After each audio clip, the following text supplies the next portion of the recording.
People who get a quarter of their calories from added sugar face nearly triple the risk of dying from heart disease, no matter their weight. The real saboteur of your arteries isn't salt or fat alone, it's sweetness slipping past your defenses. What if the healthy yogurt and iced coffee you had today were priming your arteries to stiffen tonight?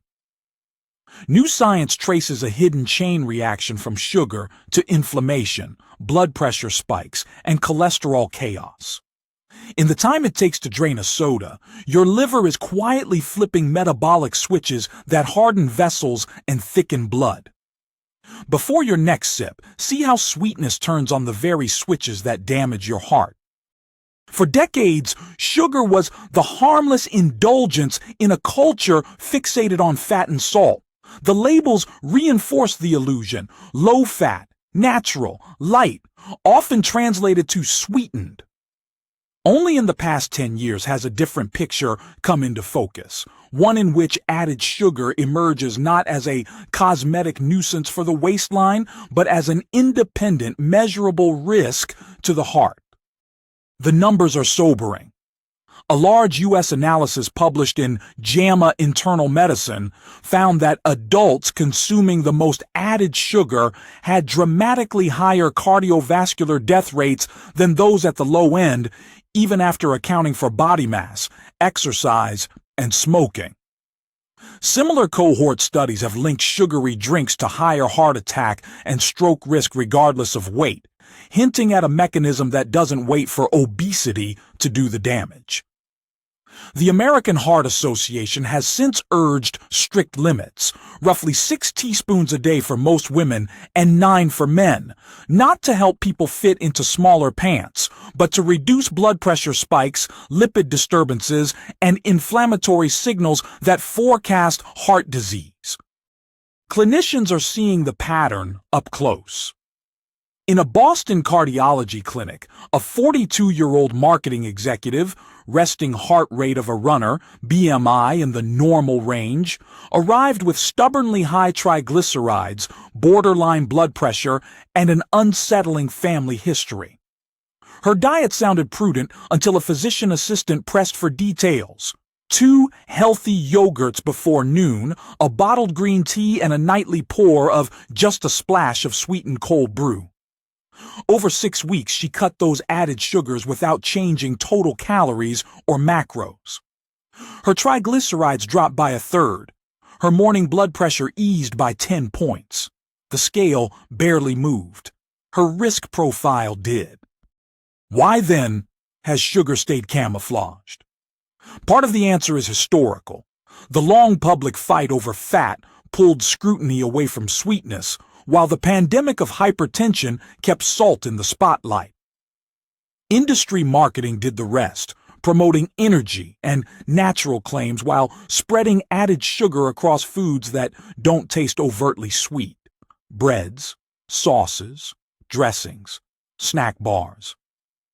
Until recently, nutrition labels didn't distinguish naturally occurring sugars in milk and whole fruit from the spoonfuls added in processing, obscuring the very factor that tracks most closely with heart risk. Crucially, not all sugars behave the same way in the body.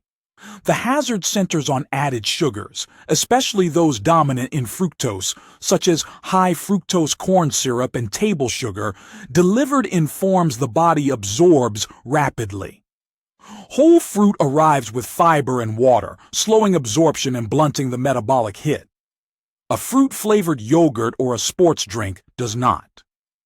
That difference matters because the heart problems tied to sugar don't start with a belt size. They start with a series of metabolic jolts that alter blood vessels, thicken the blood's cargo, and turn on silent inflammation, an internal storm that standard weight charts can't detect. The emerging consensus is not that a calorie is a calorie, but that some calories carry instructions. Added sugar's instructions seem uniquely disruptive to the systems that keep vessels supple, blood pressure steady, and cholesterol particles benign. To understand how a sweetened coffee at 8 a.m. can nudge those systems off course by noon, you have to follow the molecules. In the next section, we'll trace what happens after ingestion, as fructose-heavy sweeteners flood the liver, prompt an insulin surge, generate uric acid, and tilt metabolism toward fat storage. Walk the path of a sweetened drink as it moves from your hand to your heart. The first stop is the small intestine, where enzymes split sucrose into glucose and fructose, and specialized transporters ferry them into the bloodstream. The glucose half is democratic. It disperses widely, and the pancreas responds with an insulin surge that hustles glucose into muscle and fat cells and tells the liver to take up more. The fructose half is more secretive. It moves almost exclusively to the liver through the portal vein, bypassing the careful checkpoints that throttle glucose metabolism. In a lab, you can watch this play out. Within minutes, fructose is pulled into liver cells and rapidly phosphorylated by fructokinase, a gatekeeper enzyme that does not wait for a green light. That bypass matters because it removes the normal brakes on fuel flow. Glucose metabolism is constrained by phosphofructokinase, which slows when energy is abundant. Fructose metabolism largely skips this control. The rush of fructose through fructokinase consumes cellular ATP, briefly depleting the liver's energy currency and leaving a biochemical breadcrumb trail, AMP, broken down into uric acid. In clinical studies, a fructose-sweetened drink can push uric acid higher within hours. Over time, that signal is associated with endothelial dysfunction and higher blood pressure. But the more immediate consequence for the liver is a change in priorities. Low ATP is a stress cue, and the influx of unregulated carbon units activates transcription factors like SREBP1C and CREBP, flipping on de novo lipogenesis, the assembly line that turns sugar into fat. The insulin rise driven by the glucose half reinforces this pivot. Insulin is not only a glucose courier, it is also a potent switch for fat building, upregulating lipogenic enzymes and suppressing fat breakdown in adipose tissue. In a world of added sugar, the message to the body is unusually coherent. Incoming glucose calls for insulin, while fructose supplies the raw material and a metabolic shove toward the fat-making pathway. Within a few hours of a sugary meal, the liver packages newly minted triglycerides into VLDL particles and ships them into circulation. Repeated daily, those exports elevate fasting triglycerides, seed small dense LDL particles downstream, and lay fat within and around the liver itself. The evidence for this sequence has moved beyond theory. In tightly controlled feeding studies at UC Davis, adults assigned to consume beverages sweetened with fructose, mimicking the sucrose and high fructose corn syrup common in processed foods, developed higher fasting triglycerides, more visceral fat, and increased liver fat compared with those drinking glucose. Post-meal triglyceride peaks were higher and lasted longer. Small trials in Europe have echoed the pattern. When volunteers drink a liter of sugary soda daily, liver fat and VLDL production climb within weeks, even without obvious weight gain.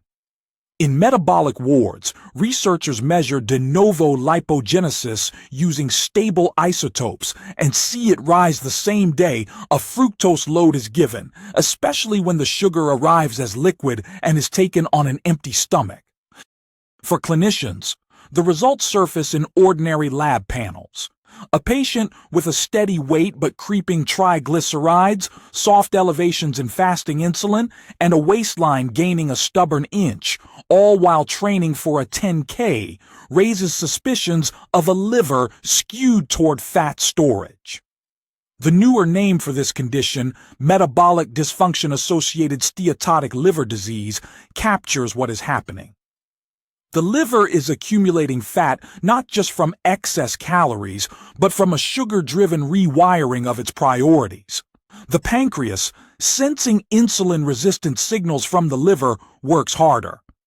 The post-meal insulin curve creeps higher, and over time, the once brief glucose shepherding becomes a chronic hormone push that keeps fat locked in storage and feeds back into the liver's lipogenic loop. Speed and form magnify the effect. Calories taken as sweetened beverages reach the liver quickly, unaccompanied by fiber that would slow absorption or by protein and fat that would flatten peaks. Sipping through the afternoon extends the metabolic disturbance well beyond mealtime. Food manufacturers understand this physiology in reverse. To hit a bliss point, sugars are finely tuned so they deliver immediate reward without obvious saturation. The body reads those signals in biochemical, not marketing terms. All of which helps explain why the heart can be threatened before the mirror signals a problem. The liver, tasked with distributing fuel, instead becomes an assembly plant for fat-rich particles that circulate through arteries, altering their environment long after the sweet taste fades. And that frenetic sugar-to-fat conversion is not a quiet process. The ATP drain, the uric acid pulse, and the post-meal lipid surge generate oxidative stress and set the stage for protein and lipid glycation, molecular irritants that call the immune system to attention. That ignition point, how a sugar-fueled metabolic jolt sparks inflammation inside the vessel wall, is where the story turns next. The first consequence of a sugar rush is not visible on a scale but under a microscope. When a bolus of glucose and fructose hits the bloodstream and the liver begins converting the surplus into fat, the byproducts of that metabolic traffic, reactive oxygen species and acidic intermediates, spill into the vascular neighborhood. In plain terms, cells begin to run a little hotter. Mitochondria, the organelles charged with burning fuel cleanly, are suddenly processing more substrate than their quality control systems can handle. Excess electrons leak from the respiratory chain and form superoxide, which rapidly reacts with nitric oxide, the gas that keeps vessels relaxed, to create peroxynitrite, a corrosive oxidant that both depletes nitric oxide and leaves molecular scorch marks behind. Meanwhile, the uric acid pulse generated by fructose metabolism switches on NADPH oxidase and further amplifies this oxidative buzz. It's the metabolic equivalent of revving an engine in neutral. Lots of heat, little useful work, and parts wearing down. Oxidative stress is also the spark for more permanent chemical changes. Sugars can attach to proteins and lipids in a slow, non-enzymatic process called glycation. Under high sugar flux, reactive fragments like methylglyoxal accelerate the reaction. Fructose, which enters cells without strict regulation, tends to generate more methylglyoxal than glucose and forms advanced glycation end products, AGEs, more readily. Those crosslinks stiffen the very proteins that give arteries their resilience, collagen, and elastin, and they modify the structure of circulating lipoproteins. Glycated LDL is more likely to oxidize and stick in artery walls, while glycated HDL is less able to carry cholesterol away. Once AGEs are formed, they are not inert. They bind to a receptor aptly named RAGE, embedded on endothelial cells, immune cells, and smooth muscle. That encounter is a signal flare. What happens next is orchestrated by a master switch, NFQB, a transcription factor that senses cellular danger. Oxidative stress, age-rage signaling, and even soluble uric acid converge on this switch. In a vascular biology lab at a Midwestern university, researchers showed the sequence in real time. Bathe cultured endothelial cells in a sugar-rich medium, add a dose of methylglyoxal, and within minutes, NFQB proteins move from the cytoplasm into the nucleus. There, they turn on genes that invite trouble, adhesion molecules like VCAM1 and ICAM1 that make artery walls sticky, chemokines like MCP1 that summon monocytes, and cytokines such as TNF-A and IL-6 that amplify the immune call. The liver, hearing IL-6, responds by manufacturing C-reactive protein, the blood marker cardiologists use as a barometer of vascular inflammation. Human data echo the petri dish. In short trials where volunteers drank fructose or sucrose-sweetened beverages daily, researchers measured higher fasting triglycerides and, in several studies, rises in hsCRP and soluble E-selectin, clues that the endothelium was becoming activated. In people with insulin resistance, the signals are often louder. Sugar loads push up uric acid and oxidized LDL, and hsCRP climbs within weeks. Reversals are revealing too. When adolescents with fatty liver cut added sugars under supervision, their liver fat fell and several inflammation markers eased, despite modest changes in weight. The inference is consistent with what clinicians report anecdotally. When patients swap sweetened drinks for water or unsweetened tea and pare back added sugars, blood work can improve before belts tighten. There is also a gut vascular subplot.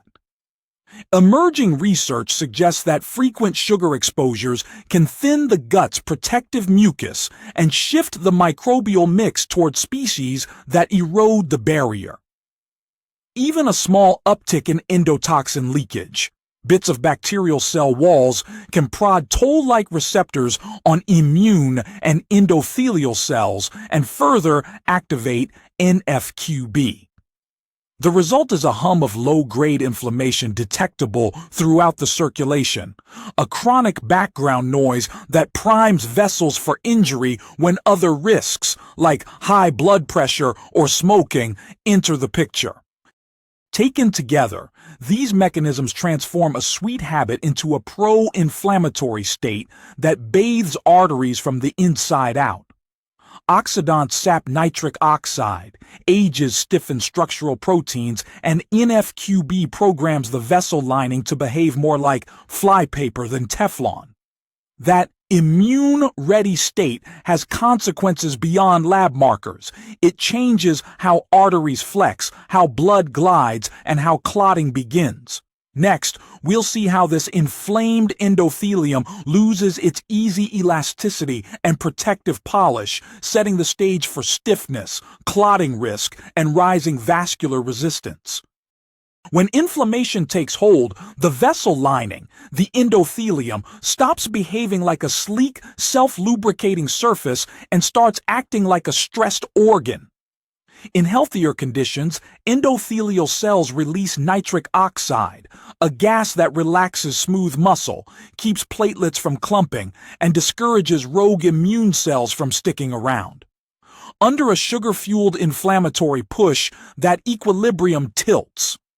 Oxidants generated upstream mop up nitric oxide as fast as the body can make it, while the enzyme that produces it, ENOS, becomes uncoupled, spitting out more free radicals than soothing gas. At the same time, the countervailing constrictor endothelin-1 creeps higher. The net effect is simple to feel but complex to see. Arteries lose their easy elasticity. You can witness the shift in a vascular lab. A volunteer lies still while an ultrasound probe hovers over the brachial artery. A blood pressure cuff on the forearm is inflated, briefly halting flow. When it's released, a healthy artery widens in seconds, flushed by the surge. After a single sugary drink, researchers have documented a measurable drop in that widening. The test is called flow-mediated dilation, within hours. In trials that assign sugary beverages for several weeks, the decline persists. The mechanical story dovetails with the chemistry. less nitric oxide, more oxidative noise, a stickier, more irritable vessel lining. The surface itself changes. The endothelium's glycocalyx, a brush-like layer of sugars and proteins that keeps blood elements at arm's length, thins under repeated glycemic and inflammatory hits. With that protective coat ragged, red cells and platelets travel closer to the wall, increasing friction and giving adhesion molecules more chances to grab. Endothelial cells begin to shed microparticles, tiny vesicles that signal distress, and release von Willebrand factor, which helps platelets adhere. Insulin and inflammatory cytokines tilt the clotting balance further by raising PAI1, the molecule that slows fibrin breakdown. In this state, blood is less a frictionless river and more a stream with eddies where debris can gather. That translates to higher clotting risk, especially when another insult, immobility on a long flight, a bout of dehydration, an acute infection, arrives. Stiffness follows, and with it, a quiet redesign of the arterial wall. Advanced glycation end products cross-link collagen and elastin, the proteins that give vessels their spring. Smooth muscle cells in the media layer, prodded by cytokines and stress signals, proliferate and lay down more matrix. The artery becomes less like a supple hose and more like a garden hose left in the sun too long, rigid, prone to kinks and cracks. Clinically, that rigidity shows up as higher pulse wave velocity, a measure that tracks with cardiovascular events. Stiffer arteries bounce pressure waves back toward the heart earlier in the cycle, augmenting systolic blood pressure and widening pulse pressure. Over years, small arteries remodel too. Their muscular walls thicken relative to their lumen, and capillaries can be lost altogether, a process called rarefaction that raises resistance at the microscopic level. Patients rarely notice these steps as they unfold. What they feel, if anything, are subtle cues. A new throb in the temples after a sweetened latte, a flush when climbing stairs. Yet blood tests and imaging can catch the drift.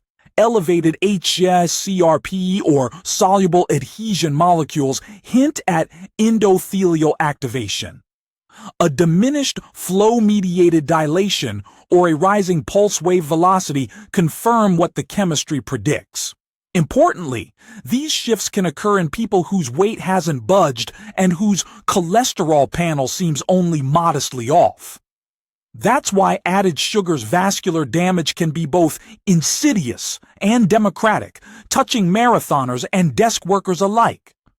Once the endothelium is primed in this way, higher vascular resistance and clotting risk stop being abstractions and start being daily baselines. The vessels constrict more easily, relax less fully, and invite platelets to linger.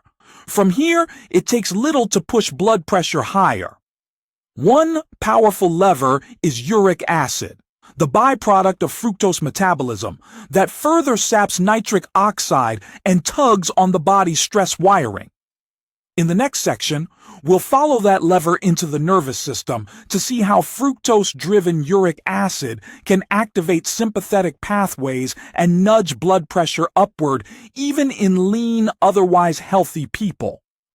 Uric acid is usually invoked in stories about gout, not blood pressure.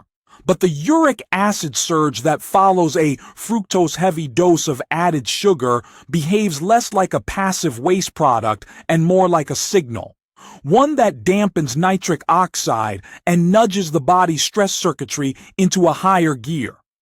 The chemistry starts in the liver, where fructose is rapidly phosphorylated, ATP is briefly depleted, and the breakdown product AMP is shunted to uric acid via xanthine oxidase. Within hours, blood uric acid ticks up. From there, two cascades matter to the arteries, one local, one systemic. Locally, soluble uric acid slips into endothelial cells through transporters and stokes oxidative enzymes such as NADPH oxidase. The resulting free radicals neutralize nitric oxide faster than the endothelium can make it and blunt the enzyme that produces it, ENOS. Less nitric oxide means less relaxation of the muscular vessel wall and a tilt toward vasoconstrictors like endothelin 1. The effect is measurable. In small crossover studies, a fructose-sweetened drink transiently raises uric acid and reduces flow-mediated dilation, the artery's ability to widen after a brief occlusion, within a single afternoon. In parallel, infusions that raise uric acid in volunteers reproduce the endothelial dysfunction. When researchers lower uric acid pharmacologically, nitric oxide bioavailability improves. It is an intimate, mechanical way in which a sweetened beverage can make an artery behave older than it is. Systemically, uric acid appears to reach into the neural and renal controls of blood pressure. In animal models, fructose-fed rodents develop sympathetic overactivity, higher norepinephrine release, faster heart rates, more variable blood pressure, and the effect depends in part on uric acid. Block the rise in sympathetic tone quiets. The proposed circuitry runs through the hypothalamus and carotid bodies, which are sensitive to metabolic stress signals. Fructose also drives up vasopressin, tracked in humans by its stable proxy, copeptin, a hormone that both conserves water and engages stress pathways. The kidney, meanwhile, does not escape notice. Elevated uric acid injures the tiny vessels that feed the filtration units, prompts renin release, and fosters salt retention. A recipe for salt-sensitive hypertension that can later harden into fixed high blood pressure. The striking part is who is affected. These mechanisms are not reserved for people with obvious metabolic syndrome. In epidemiological studies that adjust for body mass index, sugary drink intake tracks with higher systolic and diastolic pressures independent of weight and total calories. In small randomized trials, adolescents with newly diagnosed hypertension saw their blood pressure fall when given a uric acid-lowering drug, and several adult trials show that cutting sugary beverages leads to modest but meaningful drops in blood pressure within weeks. At a hypertension clinic in Houston, a 29-year-old software developer resting heart rate in the 50s, body fat in the teens, wore an ambulatory monitor for a week. His daytime pressures spiked 15 to 20 minutes after each bottled tea and recovery juice, settling only late at night. He swapped them for water and unsweetened seltzer. By his follow-up, the peaks were flatter, and his average systolic fell by 6 points. His weight was unchanged. Timing and form amplify the response. Liquid sugars move quickly, delivering fructose to the liver without the friction of fiber. A second sweet hit before the first has fully cleared can keep uric acid and catecholamines elevated for much of the day. Add an existing inflammatory backdrop, and the arteries are primed to constrict more and dilate less. Over time, that pattern nudges baseline pressure upward, and together with the endothelial wear described earlier, raises the risk that a sudden stressor, dehydration, a hard workout, a lack of sleep, tips the system into a hypertensive episode. It is a quiet shift in set point, built one sweetened drink at a time. Even as uric acid and sympathetic signals press on the vascular accelerator, the liver is busy altering what the blood carries. The same fructose metabolism that raises uric acid also turns on the machinery that manufactures and exports fat, reshaping triglycerides and cholesterol in ways that make plaques easier to seed. That remodeling of the lipid cargo is where the story heads next. It turns out the cargo matters as much as the current. As uric acid and stress signals press on the vascular accelerator, the liver quietly rewrites what the blood is carrying. Fructose arriving by the portal vein flips on de novo lipogenesis, the factory line that converts sugar into fat. Inside hepatocytes, transcription factors SREBP1C and CHOREBP switch up the expression of enzymes such as acetyl-CoA carboxylase and fatty acid synthase, churning out palmitate, the 16-carbon building block of triglyceride. Those triglycerides are assembled onto a polypoprotein B100, bundled into very low-density lipoproteins, VLDL, and launched into circulation. The glucose half of the sweetener boosts insulin just enough to amplify this assembly line and keep fat breakdown at bay elsewhere. Within hours of a sweetened breakfast, the bloodstream carries more triglyceride-rich particles. With daily repetition, fasting triglycerides rise. In metabolic wards at UC Davis and elsewhere, scientists have watched this in real time. Adults consuming beverages sweetened with fructose or high fructose corn syrup compared with glucose develop higher fasting and post-meal triglycerides, more liver fat, and a preferential increase in visceral fat, all under tightly controlled calories. Stable isotope tracers confirm the mechanism. Hepatic lipogenesis jumps the day sugar is introduced, especially when it arrives as a drink. Pediatric clinics see the flip side. In a supervised 9-day trial that reduced added sugar without cutting calories, children with fatty livers showed striking drops in liver fat and fasting triglycerides. The lesson, repeated across small trials, is that the liver's lipid program is acutely sensitive to sugar form and frequency, not just to excess energy. Once VLDL floods the system, a second act begins in the circulation. Lipoprotein lipase, LPL, in capillaries tries to strip triglycerides from these particles for use by muscle and fat.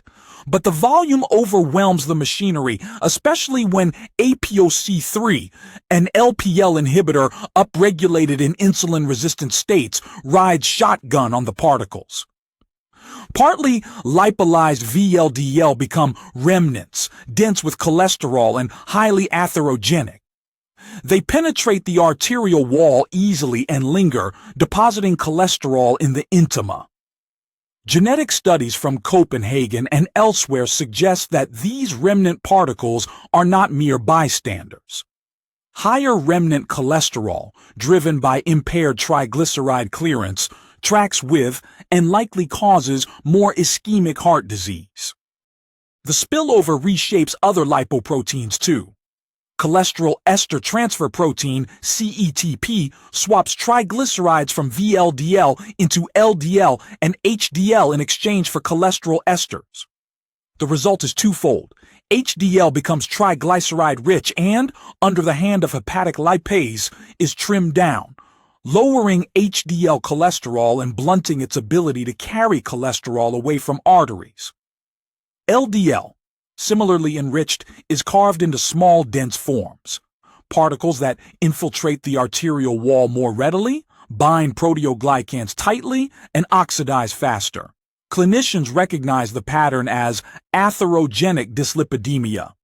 High triglycerides, low HDL, and small dense LDL, a triad linked to premature coronary disease even when total LDL cholesterol looks average.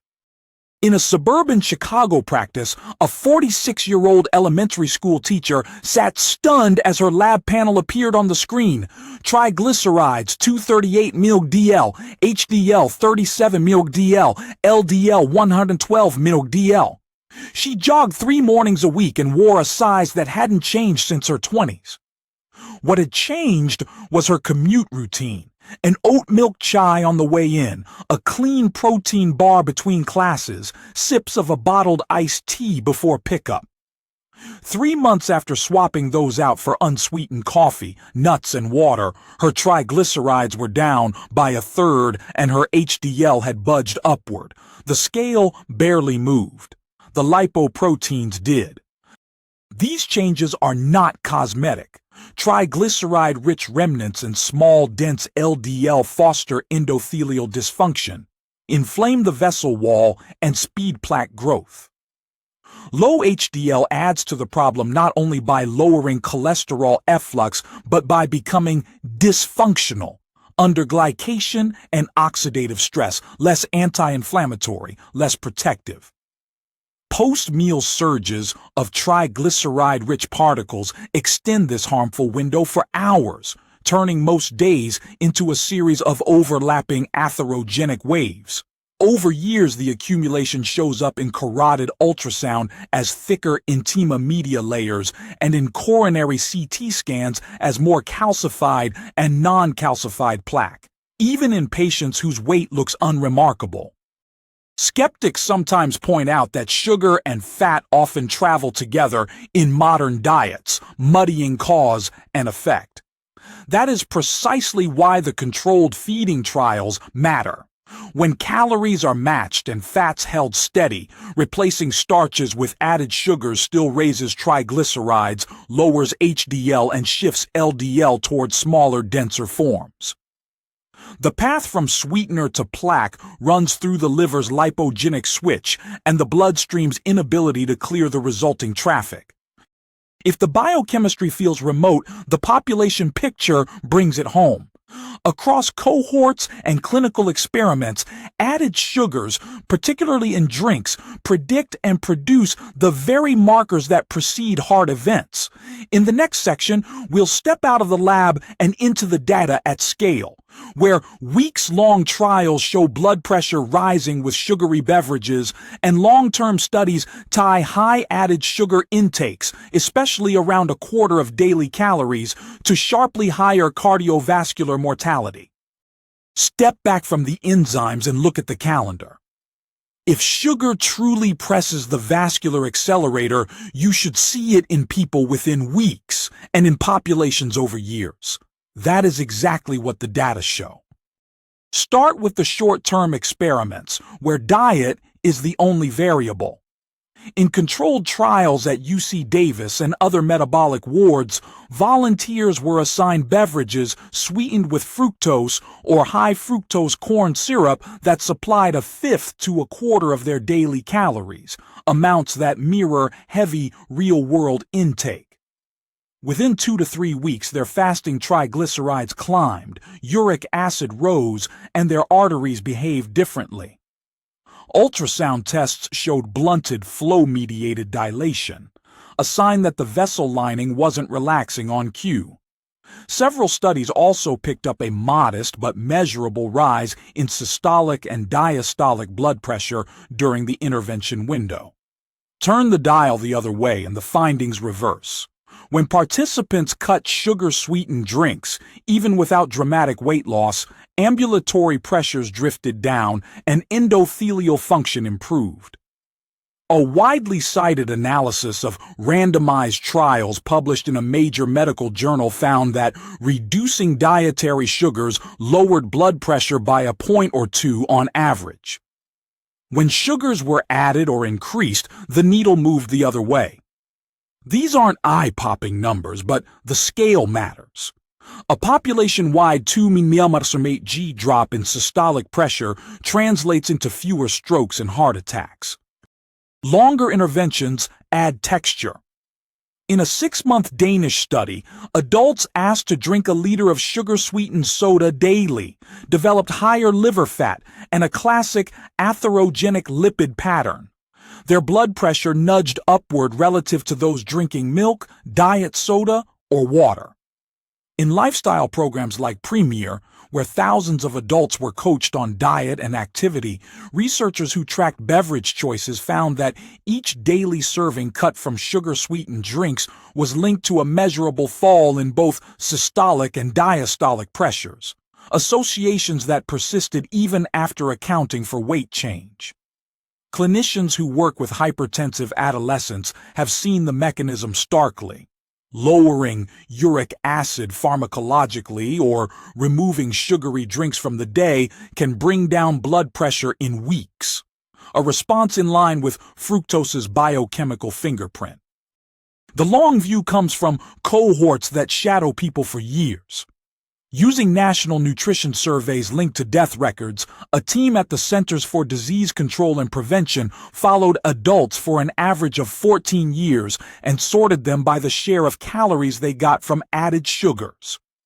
Compared with those under 10%, participants who derived about a quarter or more of their daily energy from added sugars had nearly triple the risk of dying from cardiovascular causes.